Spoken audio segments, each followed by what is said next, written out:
HSC ও সমমানের ফল প্রকাশ, ছুটি বাড়ল 14 ফেব্রুয়ারি পর্যন্ত। জেলায় জেলায় যাচ্ছে করোনা ভ্যাকসিন, দেওয়া শুরু 7 ফেব্রুয়ারি। ভাসানচরে গেল আরও প্রায় 2000 রোহিঙ্গা।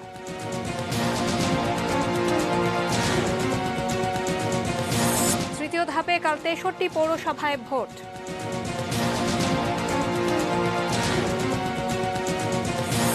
এবং বাড়ছে মোটরসাইকেল দুর্ঘটনা।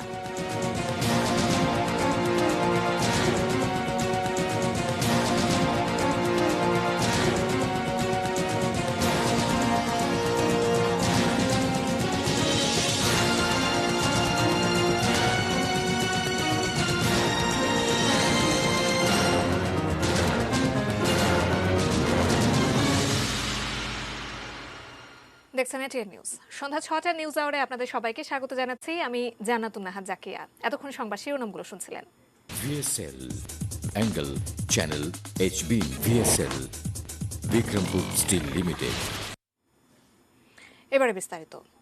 আগামীকাল প্রকাশ হচ্ছে এইচএসসি ও সমমানের ফলাফল। শিক্ষা মন্ত্রণালয় জানিয়েছে, কাল সকাল 10:30টায় রাজধানী আন্তর্জাতিক মাতৃভাষা ইনস্টিটিউটে আনুষ্ঠানিকভাবে ফলাফল ঘোষণা করা হবে।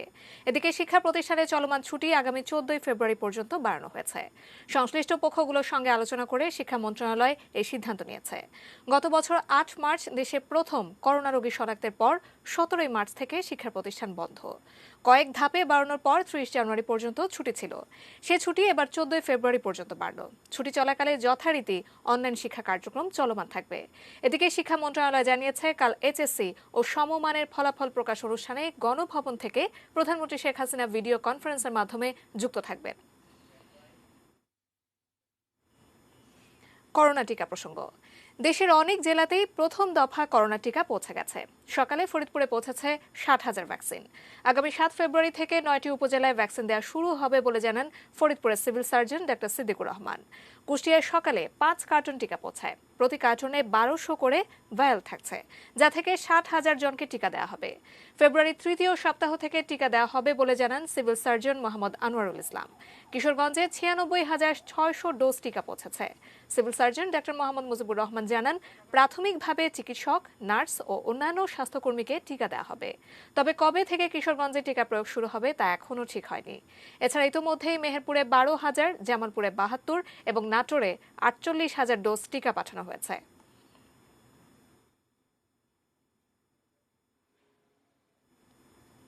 দেশের সর্বশেষ করোনা পরিস্থিতি। কোভিড-19 আক্রান্ত হয়ে দেশে আরও 7 জনের মৃত্যু হয়েছে। গত 9 মাসের মধ্যে মৃতের সংখ্যা সর্বনিম্ন। এ নিয়ে মোট মৃতের সংখ্যা দাঁড়িয়েছে 8,094 জনে। নতুন করে সুস্থ হওয়ার চেয়ে করোনা রোগী শনাক্ত হয়েছেন বেশি। শুক্রবার বিকেলে সংবাদ মাধ্যমে পাঠানো স্বাস্থ্য অধিদপ্তরের বিজ্ঞপ্তিতে দেশে করোনা ভাইরাস সংক্রমণ পরিস্থিতি সবশেষ এসব তথ্য জানানো হয়। বিজ্ঞপ্তিতে বলা হয়েছে, শুক্রবার সকাল 8টা পর্যন্ত 454 জন করোনা আক্রান্ত রোগী শনাক্ত হয়েছেন। তাতে দেশে করোনা ভাইরাসের মোট আক্রান্তের সংখ্যা দাঁড়ালো 5,34,407 জনে। আর স্বাস্থ্য অধিদপ্তরের হিসেবে বাসা ও হাসপাতালে চিকিৎসাধীন আরও 414 জন রোগী সুস্থ হয়ে উঠেছেন। এ পর্যন্ত মোট সুস্থ 4,78,960 জন।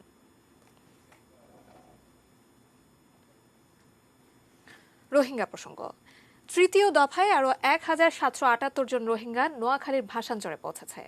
গতকাল উখিয়া, টেকনাফের বিভিন্ন শিবির থেকে চট্টগ্রামে আনা হয় এদের। সেখান থেকে আজ নৌবাহিনীর ব্যবস্থাপনায় জাহাজ যোগে ভাসানচর নিয়ে যাওয়া হয়। প্রাথমিকভাবে স্বেচ্ছায় যেতে আগ্রহী 3,000 রোহিঙ্গাকে তালিকাভুক্ত করা হয়েছে। এদের মধ্যে 1,778 জন আজ ভাসানচর গেলেন। এর আগে গত 4 ডিসেম্বর প্রথম ধাপে 1,642 জন এবং 29 ডিসেম্বর দ্বিতীয় ধাপে 1,804 জন রোহিঙ্গাকে ভাসানচরে নিয়ে যাওয়া হয়।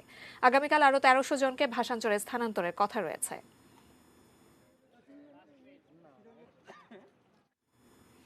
স্থানীয় সরকার নির্বাচন প্রসঙ্গ। তৃতীয় ধাপে 63 পৌরসভায় কাল নির্বাচনী লড়াই। সব পৌরসভায় ভোট হবে ব্যালট পেপারে। একটানা চলবে সকাল 8টা থেকে বিকেল 4টা পর্যন্ত। নির্বাচনী এলাকাগুলোতে পর্যাপ্ত বিজিবি, র্যাব, পুলিশ ও আনসার সদস্য মোতায়েন সহ সব প্রস্তুতি শেষ করেছে নির্বাচন কমিশন। নির্বাচনী লড়াইয়ে আওয়ামী লীগ, বিএনপি সহ কয়েকটি রাজনৈতিক দলের প্রার্থীদের পাশাপাশি লড়ছেন স্বতন্ত্র প্রার্থীরাও। মেয়র পদে 229 জন, সংরক্ষিত কাউন্সিলর পদে 755 জন এবং সাধারণ কাউন্সিলর পদে 2360 জন প্রতিদ্বন্দ্বিতা করছেন। এর মধ্যে গোপালগঞ্জের টুঙ্গিপাড়া, কুমিল্লার লাকসাম ও বাগেরহাটের মোরেলগঞ্জ পৌরসভায় মেয়র পদে একক প্রার্থী থাকায় তারা বিনা প্রতিদ্বন্দ্বিতায় নির্বাচিত হয়েছেন। নির্বাচন নিয়ে যেমন রয়েছে উত্তেজনা, তেমনি শঙ্কাও।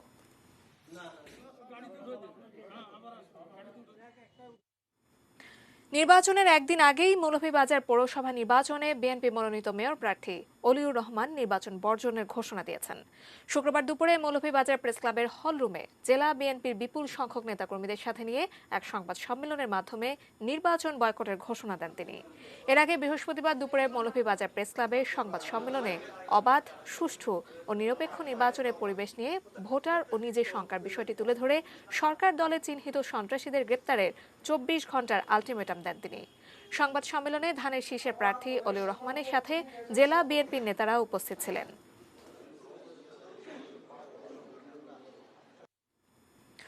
নরেন্দ্র মোদী ঢাকা সফরে বেশ কিছু চুক্তি ও সমঝোতা সইয়ের লক্ষ্যে দ্রুতই বৈঠকে বসতে যাচ্ছে বাংলাদেশ ভারতের স্বরাষ্ট্র, বাণিজ্য ও পানি সম্পদ মন্ত্রণালয়ের সচিবরা।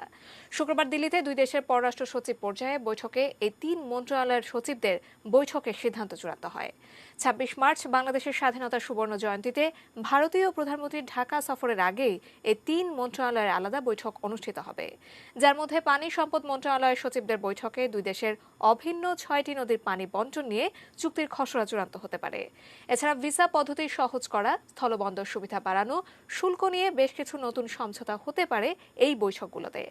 দিল্লিতে বাংলাদেশের পররাষ্ট্র সচিব মাসুদ বিন মোমেন ও ভারতীয় পররাষ্ট্র সচিব হর্ষবর্ধন শৃঙ্গলার বৈঠকে এই বিষয়গুলো ছাড়াও কোভিড মোকাবেলা, বাংলাদেশের স্বাধীনতার 50 বছর পূর্তির যৌথ আয়োজন এবং নরেন্দ্র মোদীর ঢাকা সফরের সূচি নিয়ে বিস্তারিত আলোচনা হয়।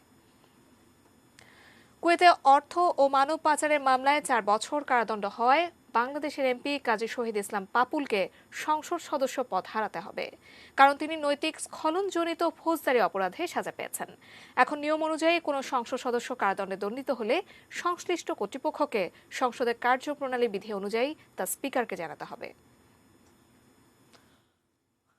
বাংলাদেশের সংবিধানের 66-র 2 অনুচ্ছেদে বলা আছে, কেউ নৈতিক স্খলনজনিত কোনো ফৌজদারি অপরাধে 2 বছরের কারাদণ্ডে দণ্ডিত হলে এবং তার মুক্তি পাওয়ার পর 5 বছর অতিবাহিত না হলে তিনি আর সংসদ সদস্য হতে পারবেন না। বৃহস্পতিবার কুয়েতের ফৌজদারি আদালত বাংলাদেশের লক্ষ্মীপুর 2 রায়পুর আসনের সংসদ সদস্য কাজী শহীদ ইসলাম পাপুলকে মানব পাচার ও অর্থ পাচারের অপরাধে 4 বছরের কারাদণ্ড দিয়ে রায় দিয়েছেন। এখানে আমরা পত্রিকা মারফত যা দেখেছি তাতে যে এলিগেশনটা ওনার বিরুদ্ধে তা ক্লিয়ারলি নৈতিক স্খলনজনিত অপরাধের মধ্যে পড়ে, কারণ এটা নৈতিকতার বিরুদ্ধে ওনার বিরুদ্ধে যে এলিগেশনটা আনা হয়েছে। তবে যেহেতু এখানে ওনার শাস্তিটা হয়েছে কুয়েতে, আমাদের কাছে এখনো কোনো ইনফরমেশন বা ডকুমেন্ট নেই কুয়েতের কোর্ট স্ট্রাকচার সম্বন্ধে, যে অলরেডি উনি ওই শাস্তির বিরুদ্ধে কোনো অ্যাপিল করেছেন কিনা, বা অ্যাপিল করলে কি ওনার শাস্তিটা অলরেডি স্টে হয়ে গিয়েছে কিনা। সুতরাং আমাদেরকে আসলে অপেক্ষা করতে হবে যে যতক্ষণ না পর্যন্ত আমরা এই পার্টিকুলার ইনফরমেশনগুলো না পাবো। এখন প্রশ্ন হচ্ছে, নৈতিক স্খলনজনিত ফৌজদারি অপরাধে বাংলাদেশের আদালতে দণ্ড পাওয়া বা বিদেশের কোনো আদালতে দণ্ড পাওয়ার সাথে বাংলাদেশের সংসদ সদস্য পদ থাকা না থাকার কোনো সম্পর্ক আছে কিনা। সংবিধানে স্পষ্টভাবে বলা আছে যে সাজা হতে হবে। কেউ কেউ বিতর্ক সৃষ্টি করতে চান বাংলাদেশে সাজা হয়েছে কি কুয়েতে হয়েছে।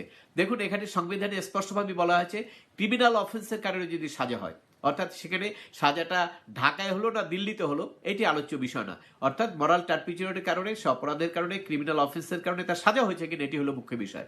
অর্থাৎ সাজাটা হয়েছে, এই বিষয়টা যেহেতু সমস্ত জায়গায় মিডিয়ে এসে গেছে এবং এটি বাস্তব সত্য, অর্থাৎ সেক্ষেত্রে মাননীয় স্পিকার এখনই বিষয়টি নোটিশে নিয়ে এর সংসদ সদস্য পদ তার খারিজ করতে পারেন এবং তার যে সিট সেটাকে শূন্য ঘোষণা করতে পারেন। সংবিধানের 66-র খ অনুচ্ছেদ অনুসারে স্পিকারের অনুমতি ছাড়া কোনো সদস্য টানা 90 কার্যদিবস সংসদে অনুপস্থিত থাকলে তার সদস্যপদ শূন্য হবে। তবে করোনা মহামারীর মধ্যে যেহেতু খুব বেশি বেশি দিন সংসদ বসেনি, তাই ওই 90 কার্যদিবসের নিয়মে পড়ার আগে আরও অনেক সময় পাচ্ছেন এমপি পাপুল। তবে পাপুলের সংসদ সদস্য পদ নিয়ে কোনো বিতর্ক দেখা দিলে বিষয়টিতে নির্বাচন কমিশনের সিদ্ধান্তই চূড়ান্ত বলে বিবেচিত হবে, কেননা সংবিধানের 66(4) অনুচ্ছেদেই এ বিষয়ে স্পষ্ট বলা আছে। Javed Akhtar, ATN news, Dhaka. জন্মেছেন কুড়ে ঘরে, এখন থাকেন কানাডায় আলিশান বাড়িতে, হয়েছেন কোটি কোটি টাকার মালিক, যেন টাকার বাম্পার ফলন। বলছে সময়ের সব থেকে আলোচিত সমালোচিত পিকে হালদারের কথা। অভিযোগ আছে তার সব টাকাই বিভিন্ন প্রতিষ্ঠান থেকে মেরে দেওয়া। পিকে হালদারের দরিদ্রতার প্রমাণ এখনও আছে জন্মস্থান পিরোজপুরে। শফিকুল ইসলামকে সাথে নিয়ে আরো জানাচ্ছেন তাওহিদ সরব। প্রশান্ত কুমার বা পিকে হালদারের বিরুদ্ধে 10,000 কোটি টাকারও বেশি আত্মসাতের অভিযোগ রয়েছে। পিপলস লিজিং এবং রিলায়েন্স নামের কাগজে সব প্রতিষ্ঠান করে মানুষের অর্থ আত্মসাৎ করে বিপুল সম্পদের পাহাড় গড়ে তোলেন তিনি। দুদকে তদন্ত শুরুর আভাস পেয়ে পালিয়ে কানাডা চলে যান পিকে হালদার। তার বাবা ললিত হালদার ছিলেন পিরোজপুর জেলার নাজিরপুর উপজেলার দিঘিরজান বাজারের দর্জি। মা লীলাবতী হালদার ছিলেন প্রাথমিক বিদ্যালয়ের শিক্ষক। দিঘিরজান গ্রামের এই কুঁড়ে ঘরে জন্ম তার। এখানেই বড় হয়েছেন, কলেজ পর্যন্ত লেখাপড়া করেছেন এই বাড়িতে থেকেই। পিকে হালদার, প্রাণেশ হালদার, টিটু হালদার। তার মা দিঘিরজান প্রাথমিক বিদ্যালয়ের প্রধান শিক্ষক ছিলেন। তিনি অবসর পাওয়ার পরে শুনতে পেলাম তিনি ভারতে চলে যান। আমরা পেপার এবং পত্রিকায় জানতে পারলাম তার দুর্নীতির সম্পূর্ণ খবরাখবর। বুয়েটে মেকানিক্যাল ইঞ্জিনিয়ারে ছিলাম, সো মেকানিক্যাল ইঞ্জিনিয়ারিং পাশ করার পরে বাংলাদেশ প্রকৌশল বিশ্ববিদ্যালয় বুয়েট থেকে পাশ করেছেন পিকে হালদার ও তার ভাই প্রীতিশ কুমার হালদার। পরে করেছেন এমবিএও। 2008 সাল পর্যন্ত আর্থিক প্রতিষ্ঠান আইআইডিএফসিতে এমডি ছিলেন পিকে হালদার। মাত্র 10 বছরের ব্যাংকিং অভিজ্ঞতা নিয়ে 2009 সালে তিনি রিলায়েন্স ফিন্যান্সের এমডি হয়ে যান। এরপর 2015 সালে হয়েছেন এনআরবি গ্লোবাল ব্যাংকের এমডি। মাঝে মধ্যেই পিরোজপুর যেতেন পিকে হালদার। এর ঘর অবশ্য, কিন্তু তার ছোট ভাই তার বাবা তার ছোট ছেলের নামে সব কিছু দিয়ে গেছে। আচ্ছা স্যার, ললিত হালদারের ছেলে, এই আমরা জানি পেপার পত্রিকায় যে কথাগুলো শুনছি এগুলাই সঠিক। পিরোজপুর প্রীতি ছিল পিকে হালদারের। তার সাথে সংশ্লিষ্টতার কারণে দুদক এ পর্যন্ত যাদেরই গ্রেফতার করেছে সবাই নিজ এলাকার।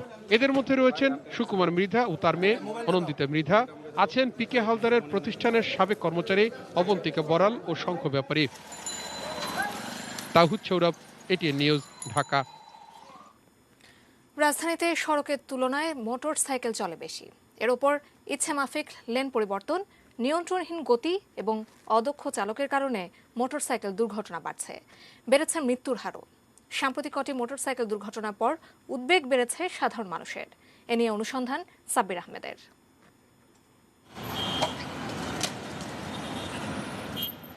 সড়কে প্রতিদিনই ঘটছে এমন দুর্ঘটনা।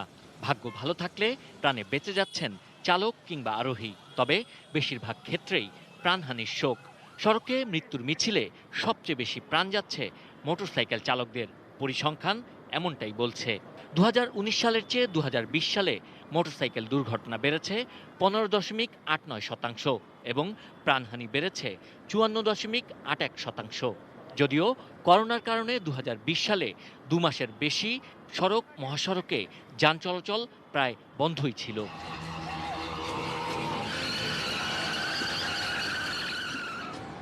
বিআরটি এর তথ্য অনুযায়ী দেশে নিবন্ধিত মোটরসাইকেলের সংখ্যা 31 লাখের বেশি, যা মোট যানবাহনের 68%। শুধু ঢাকাতেই নিবন্ধিত মোটরসাইকেল 8 লাখের মতো। এর বাইরে একটি বড় অংশের মোটরসাইকেল অনিবন্ধিত। রাইড শেয়ারিং বাইকেও বাড়ছে দুর্ঘটনা। দুর্ঘটনার জন্য কেবল মোটরসাইকেল চালক একা দায়ী নন, তবে সাবধানতাও প্রয়োজন মানছেন চালকরা। যখন ওভার স্পিডিং করে তারা তো বিপদে পড়তেছেই, আমাদের সহ একদম বিপদে ফেলা দিয়েছে। এটা কোনো হেলমেটের মধ্যেই পড়ে না, হেলমেট হলো না, আমারটাই তো সেফটি না, আর ওটা কিভাবে সেফটি হবে? রোড সেফটি ফাউন্ডেশনের পরিসংখ্যান বলছে 2020 সালে 4,735টি সড়ক দুর্ঘটনায় নিহত হয়েছেন 5,431 জন, আর এতে মোটরসাইকেল দুর্ঘটনার সংখ্যা 1,338টি, যাতে নিহত হয়েছেন 1,463 জন, যা নিহতের প্রায় 27% এবং মোটরসাইকেল দুর্ঘটনার হার 29.10%। প্রতিদিনই বাড়ছে মোটরসাইকেল দুর্ঘটনার হার, কিন্তু কেন? আর এর প্রতিকারই বা কি? বাইকের সংখ্যা বেশি, উশৃঙ্খল, নিয়ম মানার সংস্কৃতি কম, আবার দ্রুতগতিতে যাওয়ার প্রবণতা, সব মিলেই এই অ্যাক্সিডেন্টটা বেশি হচ্ছে। ড্রাইভিং লাইসেন্স ছাড়া মোটরসাইকেল বিক্রির বিষয়ে বিধিনিষেধ নিয়ে আসা, মোটরসাইকেল চালানোর ক্ষেত্রে স্ট্যান্ডার্ড হেলমেট পরিধান করছে কিনা সেটা নিশ্চিত করা, এবং যে কোনো অবস্থাতেই যেন বিশৃঙ্খল আচরণ করছে কিনা সেটা যেন আইনের নজরদারির মাধ্যমে চেক করা হলে মোটরসাইকেল দুর্ঘটনা অনেক কমানো সম্ভব হবে। বিপণনকারী কোম্পানিগুলোর হিসেব মতে দেশে বছরে প্রায় 5 লাখ নতুন মোটরসাইকেল বিক্রি হচ্ছে। এক্ষেত্রেও নিয়ন্ত্রণের পরামর্শ বিশেষজ্ঞদের। Sabbir Ahmed, ATN news, Dhaka. ৭১ টিভির ভিডিও এডিটরকে বাস চাপায় হত্যা মামলায় বাসের হেলপার মাসুম হাওলাদারকে ঝালকাঠি থেকে গ্রেপ্তার করেছে পুলিশ। গতকাল গভীর রাতে নলছিটি উপজেলার দক্ষিণ ডেবরা গ্রাম থেকে মাসুমকে গ্রেপ্তার করা হয়। গত ২৭ জানুয়ারি ৭১ টেলিভিশনের ভিডিও এডিটর গোপাল সূত্রধর অফিস থেকে মোটরসাইকেলে বাসায় যাচ্ছিলেন। নর্দা বাসস্ট্যান্ড এলাকায় ভিক্টর ক্লাসিক পরিবহনের একটি বাস পেছন থেকে মোটরসাইকেলটিকে চাপা দিলে ঘটনাস্থলেই তার মৃত্যু হয়। এ ঘটনায় গুলশান থানায় মামলা দায়ের করা হয়েছে। নিউজ আওয়ারে এ পর্যায়ে নিচ্ছি বাজিস্টের বিরতি, এরপর আরো যা থাকছে। আশুলিয়ায় বেড়েছে খুন, ছিনতাই, শঙ্কিত রিকশা চালকরা।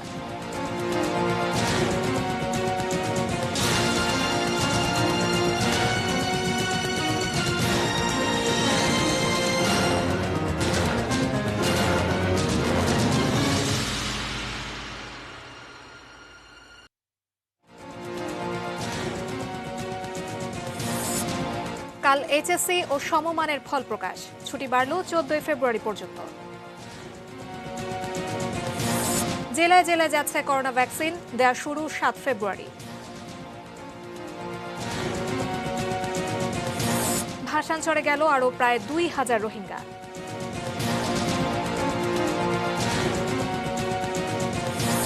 তৃতীয় ধাপে কাল 63 পৌরসভায় ভোট।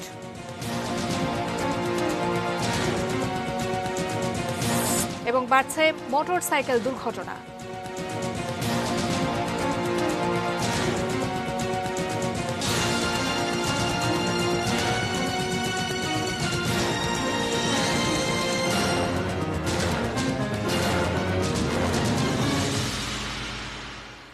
বিরতির পর স্বাগত জানাচ্ছি নিউজ আওয়ারে। এতক্ষণ সংবাদ শিরোনামগুলো শুনছিলেন। আবারও দুর্ঘটনা প্রসঙ্গ। মুন্সিগঞ্জের গজারিয়ায় ঢাকা চট্টগ্রাম মহাসড়কের জামালদ্বীপ বাস স্ট্যান্ডের কাছে একটি যাত্রীবাহী বাসের ধাক্কায় 2 জন নিহত হয়েছে। এ সময় আহত হয়েছে অপর একজন।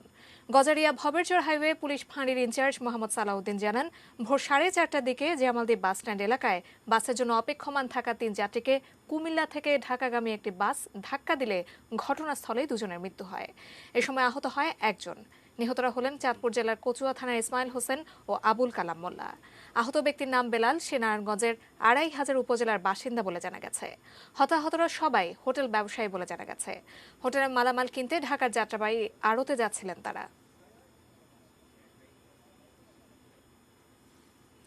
ছিচকে চোর থেকে ভয়ঙ্কর খুনির দল। চালককে খুন করে রিকশা ছিনতাই করে তারা। 9 দিনের ব্যবধানে খুন হয়েছে 2 জন। তাদের হামলায় কারো মৃত্যু, কেউ হয়েছেন পঙ্গু। সাভার থেকে জানাচ্ছেন সহকর্মী জাহিদ হাসান শাকিল। মাত্র 9 দিনের ব্যবধানে 2 চালককে হত্যা করে অটোরিকশা ছিনতাই। আঘাতে মানসিক ভারসাম্য হারিয়েছেন অন্তত 3 রিকশা চালক। সাভারের আশুলিয়ায় এমনই বেপরোয়া এক ভয়ঙ্কর খুনির দল। তারা পেছন থেকে চালকের মাথায় রড বা ভারী জিনিস দিয়ে আঘাত করে। কেউ ঘটনাস্থলেই প্রাণ হারান, কেউ জ্ঞান হারিয়ে পড়ে থাকেন। এই খুনি চক্রের 6 জনকে গ্রেপ্তারের পর বেরিয়ে এসেছে এমনই চাঞ্চল্যকর তথ্য। 3 মাস আগে লিটন, তারেক, আসিফ, ফেরদৌস, মোর্শেদ, শহীদুল ও সাখওয়াত এই 7 জন মিলে গড়ে তোলে চোর চক্র। কিছুদিন পরে 2 ভাগে ভাগ হয়ে লিটন, মোর্শেদ, আসিফ এই 3 জন কিলিং মিশনে অংশ নেয়। অন্যরা শুরু করে রিকশা ছিনতাই ও বিক্রি। গত 14 জানুয়ারি আশুলিয়ার কাইসাবাড়িতে এরা মোফাজ্জল হোসেনকে খুন করে কেড়ে নেয় তার রিকশা। মোফাজ্জল হত্যার 9 দিনের মাথায় 22 জানুয়ারিতে একই কায়দায় আশুলিয়ার গাজীরচট এলাকায় চালক শাহিন উদ্দিনকে হত্যা করে তার রিকশা নিয়ে যায় এই চক্র। প্রধান উপার্জনকারীদের হারিয়ে দিশেহারা তাদের পরিবার। এখন দুইটা ছেলে সব ছোট ছোট মাদ্রাসায় লেখাপড়া করে, তারা খুব অনেক কষ্টে জীবনযাপন করতেছে। গত 30 ডিসেম্বর এই চক্রের হামলায় রিকশা হারিয়ে চালক রিপন বেঁচে ফিরলেও এখনো মানসিক ভারসাম্যহীন তিনি। এলাকাবাসী রয়েছেন চরম আতঙ্কে। তার এক সাইডটা শুনতে পারে না, কথা আবল তাবল, কাজ করে খাবো তো দূরস্থান। আগে দোকান বন্ধ করতাম 10টার দিকে, এখন মনে করেন 8টার দিকে দোকান বন্ধ করে ফেলাই। এদেশে বাসা বাড়া যে থাকবো সবাই ভয় পায়। এমন অপরাধী এবং সন্দেহভাজনদের তথ্য দিয়ে সহযোগিতা করতে আহ্বান জানিয়েছেন এই কর্মকর্তা। এই ধরনের তথ্য কারো কাছে থাকলে সেজন্য আমাদেরকে দ্রুত জানায়, এবং আমরা আরেকটা বিষয় বলতে চাই, কেউ যেন চোরাই গাড়ি কেনা বেচা না করে। কোনো গাড়ি। Zahid Hasan Shakil, ATN news, Savar. Social Islam bank limited বাণিজ্য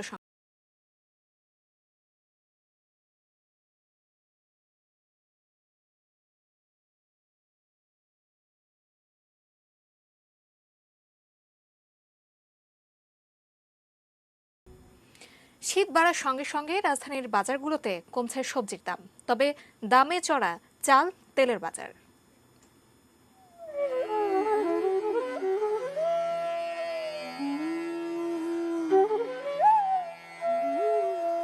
শীত নেমেছে অনেক দিন, তার সাথে শীতের সবজি এসে বাজার সহনীয় করেছে, সেটাও অনেক দিন হলো। তবে পাইকারি ও খুচরা বাজারে দামের অস্বাভাবিক ব্যবধান এখনো ক্রেতাদের অসন্তুষ্টির কারণ। কারণ বাজার বাগুন 10 টাকা কেজি পাইকারি, সিম 10 টাকা কেজি পাইকারি, কপি 8 টাকা পিস পাইকারি। রাজধানীর হাতিরপুল ও নিউ মার্কেট বাজারে কোনো কোনো সবজির দাম কারওয়ান বাজারের পাইকারি দামের দ্বিগুণ। বেগুন খুচরা 40 টাকা কেজি, এটাও 40 টাকা, এটাও 40 টাকা খুচরা। সিম এটা 40 টাকা, এটা 30 টাকা। দামের এই বিরাট ব্যবধান কমাতে মনিটরিং ব্যবস্থা জোরদারের দাবি করছেন ক্রেতারা। সরকারের উচিত বাজারটা যাতে ভালোভাবে মনিটরিং করা হয়। তবে চাল ও ভোজ্য তেলের দাম এখনো ক্রেতাদের নাগালের বাইরে। গত এক মাসের তুলনায় 1 কেজি চালে 8 টাকা 10 টাকা বাড়ছে, আর গত 15-20 দিনের তুলনায় 1 লিটার তেলে 20 টাকা করে বাড়ছে। আমরা বিক্রেতা হিসাবে বেশি দামে কিনি, বেশি দামে বিক্রি করি, এছাড়া আমাদের আর কিছু করার নেই। সাধারণ মানুষের কথা বিবেচনা করে জিনিসপত্রের দাম যাতে নিয়ন্ত্রণে থাকে, মানুষের ক্রয় ক্ষমতার মধ্যে থাকে, সেটা নিয়ে অবশ্যই সরকারের চিন্তা করা উচিত আমি মনে করি। কিছুদিন আগে হঠাৎ বেড়ে যাওয়া কাঁচামরিচ, আলু ও পেঁয়াজের দাম এখন অনেকটাই সহনীয়। Mahfuza Muslehi, ATN news, Dhaka. Metal presence কৃষি সংবাদ, সুজলা সুফলা।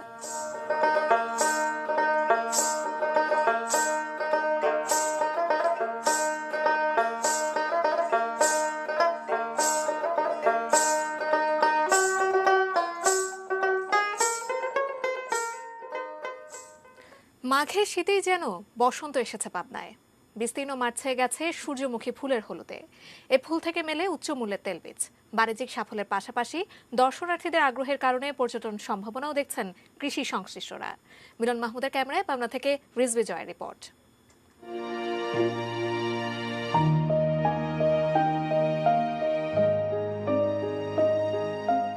পাখির চোখে দেখা এই চোখ জুড়ানো হলুদ সূর্যমুখীর সাম্রাজ্য পাবনার টেবুনিয়া বীজ উৎপাদন খামারে। রোদের একটু ছোঁয়া পেলেই হেসে ওঠে বাগানের হাজারো সূর্যমুখীর দল। মধুর খোঁজে আসা মৌমাছিরাও যেন সে ফুলের সাথে খুনসুটিতে মাতে।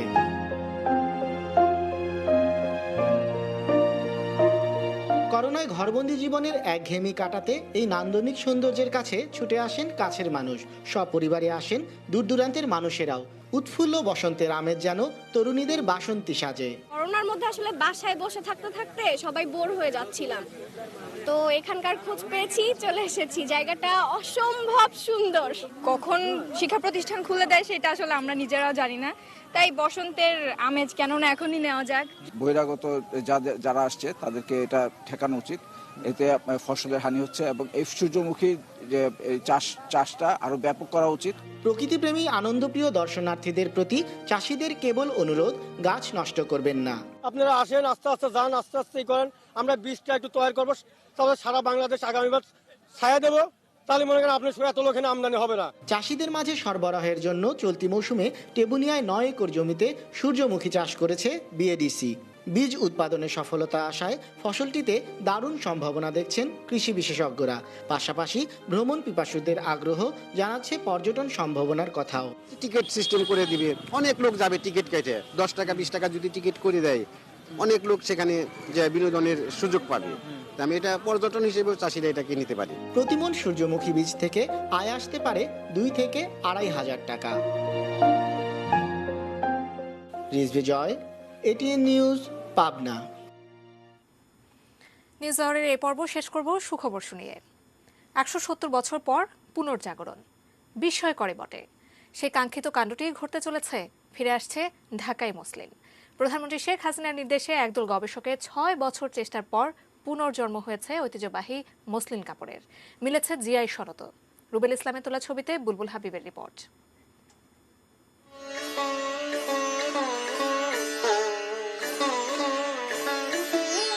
কেউ তাকে বলতেন ভোরের কুয়াশা, কেউ কেউ তুলনা করেছিলেন মাকড়সার জালের সঙ্গে। কার্পাস তুলো থেকে তৈরি বাংলার মসলিন এতই সূক্ষ্ম মিহি ছিল যে মনে হতো বোনা বাতাস। একটি আংটির ভিতর দিয়েও দিব্যি গলে যায় মসলিন কাপড়। গোটা একটা শাড়ি ভাঁজ করে রাখা যায় দিয়াশলাইয়ের বাক্সে। মোগল রাজমহল থেকে ব্রিটিশ রাজপরিবার বড়ই আদর কদর ছিল ঢাকাই মসলিনের। তবে কেন হারিয়ে গেল সে অমূল্য ধন? সে প্রশ্নের উত্তরেও রয়েছে মিথ। ব্রিটিশ বেনিয়ারা কেটে দিয়েছিলেন মসলিন শিল্পীদের আঙুল। কেটে দেওয়ার পরই নাকি ঢাকায় মসলিন তৈরি বন্ধ হয়ে যায়। যা রটে তার হয়তো কিছু সত্য, কিছু গল্প, কিন্তু আনন্দময় বাস্তবতা হচ্ছে বাংলার মসলিন ফিরেছে নিজ ঘরে। শোনা যাক শুরু গল্পটা। হাতে কোনো মসলিন কাপড়ের নমুনা নেই, নেই ফুটি কার্পাসের কোনো চিহ্ন। তবুও 2014 সালে প্রধানমন্ত্রী শেখ হাসিনার নির্দেশনায় মসলিন কাপড়ের ঐতিহ্য ফিরিয়ে আনতে মাঠে নেমে পড়েন একদল গবেষক। দীর্ঘ 6 বছরের চেষ্টায় সফল হন তারা। 170 বছর পর এই বাংলায় আবার বুনন হয় ঢাকায় মসলিন শাড়ির। প্রকল্পের উদ্দেশ্যই ছিল যে এই প্রকল্পের মাধ্যমে যে তুলার জাত থেকে কাপড়টা তৈরি হতো সেটা খুঁজে বার করা, সূক্ষ্ম সুতাটা কীভাবে বানানো হতো সেটা কীভাবে বানানো হতো সেটা টেকনোলজি পুনরুদ্ধার করা এবং সেই সুতা থেকে কাপড় বানানোটা। প্রথম চ্যালেঞ্জ ফুটি কার্পাস খুঁজে বের করা। দীর্ঘ প্রক্রিয়া। দেশের বিভিন্ন স্থান থেকে সংগ্রহ করা 38 ধরনের তুলার মধ্যে থেকে মেলে সেই ফুটি কার্পাস, যা রাজশাহী বিশ্ববিদ্যালয়ের মাঠে চাষ হচ্ছে। যে বাংলাদেশের তুলা যেটা বাংলাদেশেই ছিল, সেই তুলা থেকে বাংলাদেশের কারিগররা কাপড়টা বানিয়েছে, মানে 100% এটা আমাদের। এরপর প্রধান চ্যালেঞ্জ কিভাবে বোনা হতো মসলিন, সে পদ্ধতি উদ্ধার। কষ্টকর প্রক্রিয়া। অবশেষে সৃষ্টি করা গেল 6টি ঢাকাই মসলিন শাড়ি, যার একটি উপহার দেওয়া হয়েছে প্রধানমন্ত্রী শেখ হাসিনাকে। এক একটি মসলিন শাড়ি তৈরিতে খরচ হয়েছে 3,60,000 টাকা। জিআই সত্ত্বও পেয়েছে বাংলাদেশ। অলরেডি কিন্তু প্রাইভেট সেক্টরের যারা অ্যাপারেল বিজনেস করে অনেকে আমার সাথে কথা বলেছেন। আমি বলেছি এটা বাংলাদেশ তাঁত বোর্ড অথবা বস্ত্র পাট মন্ত্রণালয়ের সাথে যোগাযোগ করতে। ফিরে এসেছে আমাদের মসলিন এখন আমাদের। Bulbul Habib, ATN news, Rajshahi. News আওয়ারের এই পর্যায়ে আবারও সময় হলো বাজে স্টিল বিরতি নেওয়ার। এরপর আরও জানিয়ে ফিরব। আবারও উত্তপ্ত ভারতের চলমান কৃষক আন্দোলন।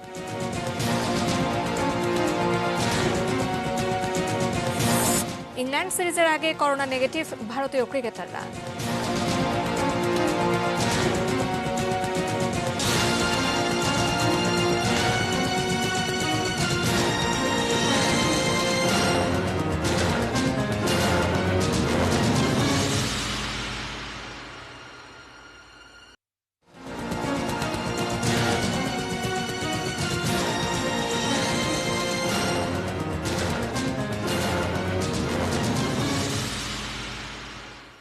স্বাগত নিউজ আওয়ারে। এবারে দেশের বাইরের খবর।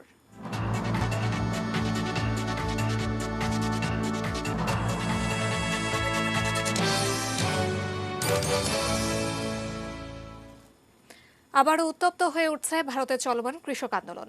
সিংহু সীমানায় কৃষকদের লক্ষ্য করে পাথর নিক্ষেপের ঘটনা ঘটেছে।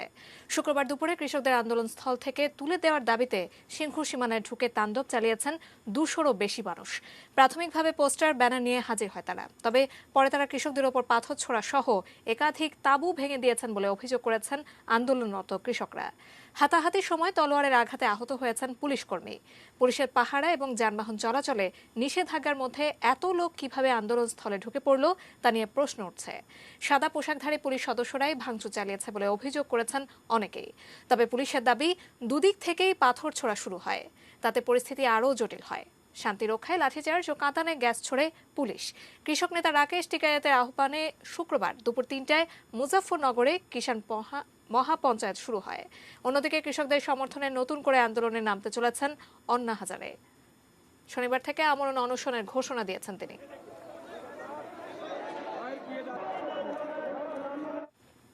তাইওয়ানের স্বাধীনতার প্রত্যাশার যুদ্ধ ডেকে আনবে বলে সতর্ক করেছে চীন। গতকাল এক বিবৃতিতে এই হুঁশিয়ারি দিয়েছে চীনের প্রতিরক্ষা মন্ত্রণালয়। বিবৃতিতে চীন বলছে, যারা তাইওয়ানের স্বাধীনতা চাইছে তারা আগুন নিয়ে খেলছে। তাইওয়ান ভূখণ্ডের কাছাকাছি যুদ্ধবিমান পাঠানো সহ সামরিক তৎপরতা বৃদ্ধির কয়েকদিন পর চীন এই হুঁশিয়ারি দিল। যুক্তরাষ্ট্রের সঙ্গে তাইওয়ানের সম্পর্ক আরও ঘনিষ্ঠ হওয়ার প্রচেষ্টার মধ্যেই এলো চীনের এমন হুমকি।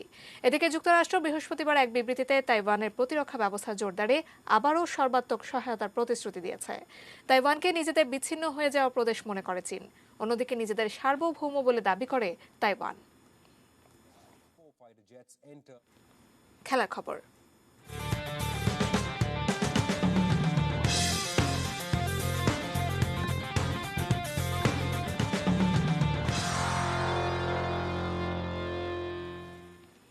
নির্বাচকের দায়িত্ব পাওয়ায় বাংলাদেশের সাবেক ক্রিকেটার আব্দুর রাজ্জাককে শুভেচ্ছা জানিয়েছেন সাবেক অধিনায়ক মাশরাফি বিন মুর্তজা।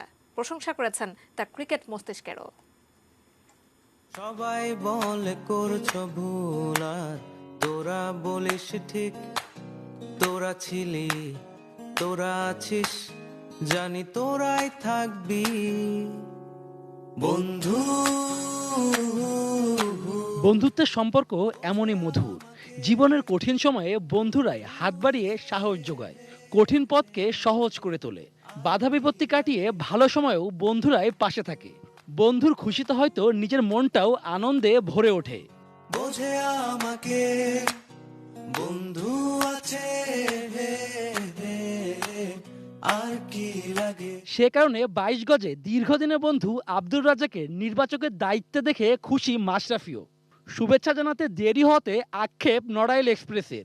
সেখানেই বন্ধু রাজ্জাকের উত্তর, আমাদের মধ্যে দেরি বলে কিছু নেই।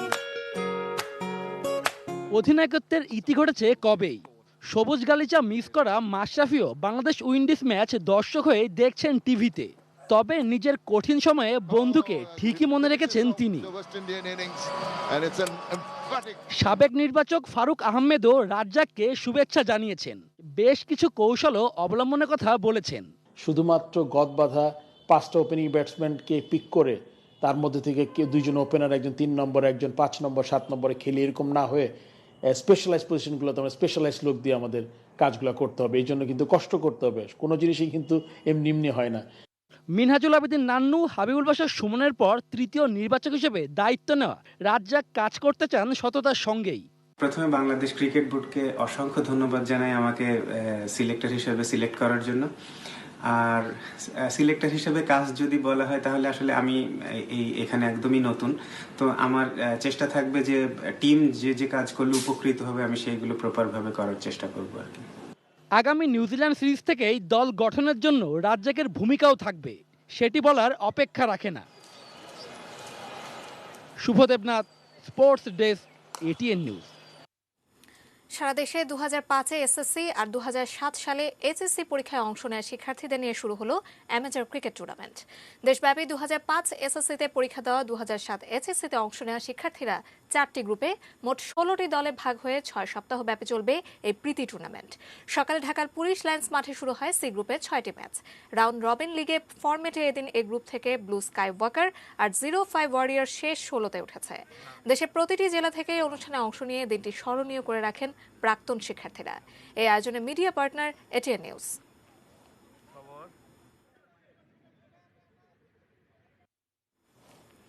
মুজিববর্ষ উপলক্ষে ঠাকুরগাঁওয়ে শুরু হয়েছে টেবিল টেনিস টুর্নামেন্ট। উদ্বোধনী দিনে একক প্রতিযোগিতায় ঠাকুরগাঁও স্পোর্টিং ক্লাবের মনন 2 সেটে স্টার ক্লাবের মিথিলাকে হারিয়েছে। স্টার ক্লাবের আয়োজনে ঠাকুরগাঁও সাধারণ পাঠাগারে টেবিল টেনিস টুর্নামেন্টের উদ্বোধন করেন জেলা প্রশাসক ডক্টর KM কামরুজ্জামান সেলিম। এ সময় বাংলাদেশ টেবিল টেনিস ফেডারেশনের সহ সভাপতি মাসুদুর রহমান বাবু সহ অন্যান্যরা উপস্থিত ছিলেন। টুর্নামেন্টের এককে 28 জন এবং দ্বৈতে 16টি দল অংশ নিচ্ছে।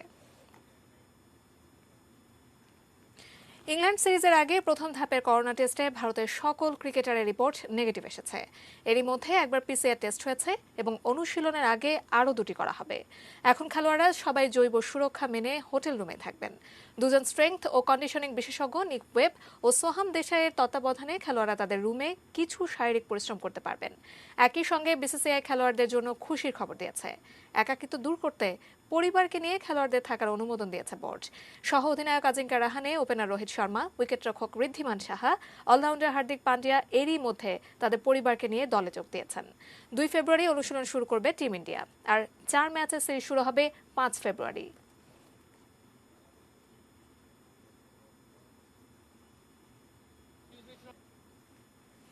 গালফ অয়েলের সৌজন্যে বাংলাদেশ ওয়েস্ট ইন্ডিজ ক্রিকেট সিরিজের খবর।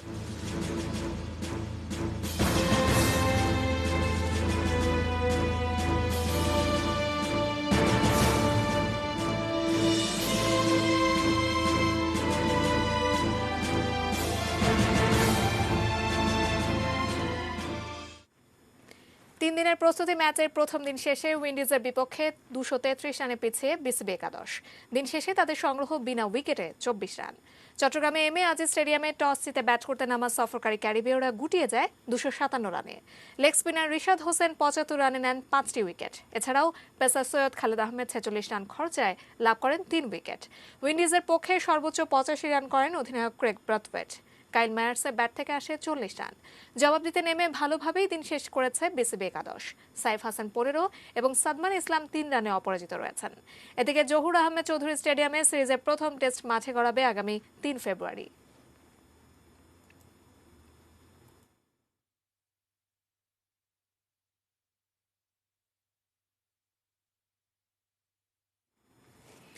দর্শক, শেষ করব নিউজ আওয়ার, তার আগে এক নজরে সংবাদ শিরোনামগুলো জানিয়ে দিচ্ছি আরও একবার।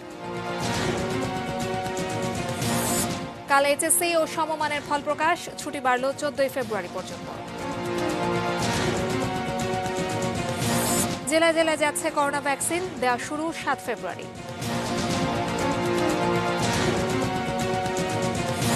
ভাসানচরে গেল আরও প্রায় 2000 রোহিঙ্গা।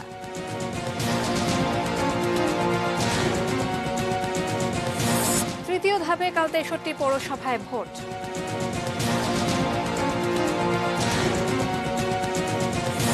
বাড়ছে মোটর সাইকেল দুর্ঘটনা।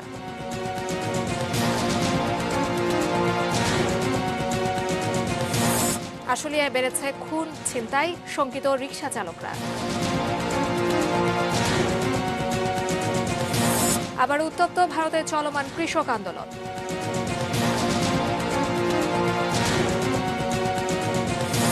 এবং ইংল্যান্ড সিরিজের আগে করোনা নেগেটিভ ভারতীয় ক্রিকেটাররা।